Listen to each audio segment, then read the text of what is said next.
જય શ્રી કૃષ્ણ. જય હો, મંગલમય હો.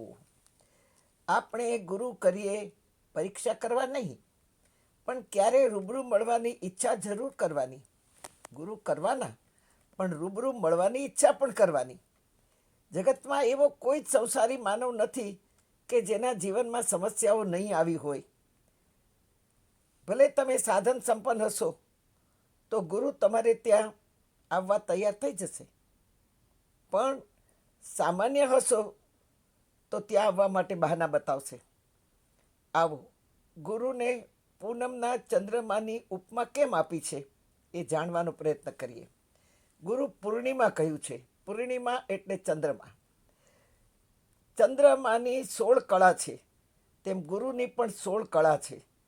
ચંદ્રમા શીતળ છે, ગુરુ પણ શાંત અને શીતળ હોવા જોઈએ. ગુરુનું મુખ જોતા જ પ્રશ્નો હોય, કોયડા હોય તો સમાપ્ત થઈ જાય. ગુરુનું મુખ જોતા જ જાણે આપણને સોલ્યુશન મળી જાય.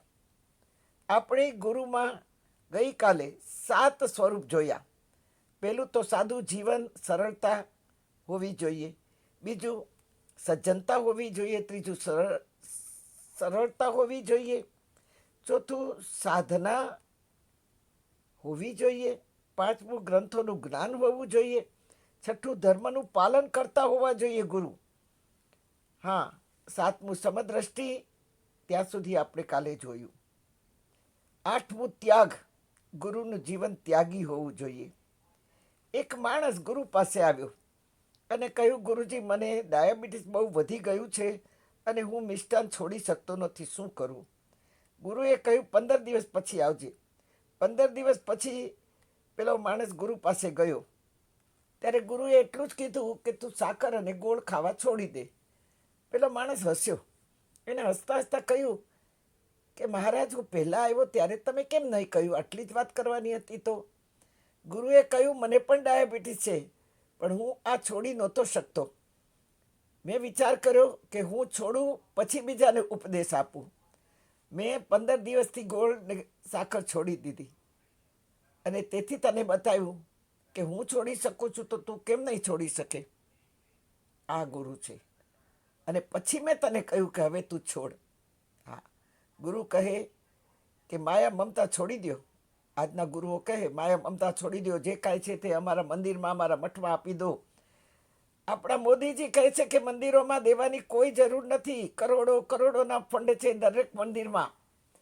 ગરીબ બાળકોને એજ્યુકેશન, યુવાનોને દવા વગર પીડાય છે એને દવાઓ આપો, બાળકોને એજ્યુકેશન આપો. વૃદ્ધોને 2 ટંકનું અનાજ નથી મળતું, ત્યાં સ્વયં પોતે આપવા જાઓ. હા, હું તમને મારી સંસ્થાની પણ વાત કરું છું. વલ્લભ સ્મૃતિ મારી સંસ્થા છે. વલ્લભ મારા પતિનું નામ. મારી સંસ્થા આ 3 જગ્યાએ સહકાર આપે છે. એક તો બાળકોને ફ્રી ભણાવવાનું, એજ્યુકેશન. બીજું દવાઓ, મેડિસિન. અને ત્રીજું કે મા બાપ હોય પણ દીકરાને પણ 2-3 બાળકો હોય, કમાણી ઓછી હોય, દીકરો ભણ્યો ન હોય, મા બાપ જરાક મોંઘા પડતા હોય, તો એવા મા બાપને અમે અનાજની કીટ આપીએ છીએ. પછી બા બાપા 2 હોય તો બંનેને દેવાની. એના બાળકો પણ પછી એમાં બધા પોસાય. તો આ રીતના સહકાર આપણે આપવો જોઈએ. અમને કથાકારો, વ્યાખ્યાનકારો, સ્વામીજીઓ, બાપુઓ, બાવાશ્રીઓને આપવું હોય તો દાન દેતા પહેલાં એ લોકોને કહેવાનું કે અમે તમને જે દેવા માગીએ છીએ એમાંથી 10% તમારો ભાગ અમે કાપી લઈશું અને પછી તમને દાન આપશું. કારણ કે અમે એ અમારા હાથે દાન દેવા માગીએ છીએ.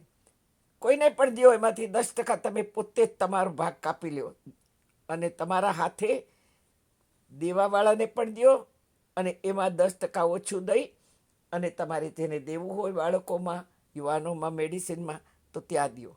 હાથે એ સાથે. બાકી દાન દીધેલું એકબીજાના હાથમાં જઈને બરફના ગાગડાની જેમ ઓગળી જશે. હા, દાન ધર્મ માટે ન વપરાય એની ખાતરી રાખજો. દાન ધર્મ એટલે મંદિરોમાં દેવું એ વાત પછી છે. ભગવાન પાસે ઘણું છે, એને જોઈતું નથી. તેથી 9મું તપ, જૈન સાધુઓ જેવું તપ કોઈ જ નહીં કરી શકે. ત્યારે અમારા કથાકારો, બાવાશ્રીઓ, સાધુઓ, સ્વામીજીઓ હેલિકોપ્ટર ગાડીઓ સિવાય ચાલે જ નહીં, જાય જ નહીં.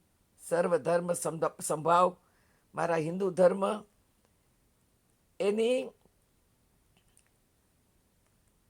ખરેખર જેટલી સરાહના કરીએ એટલી ઓછી છે.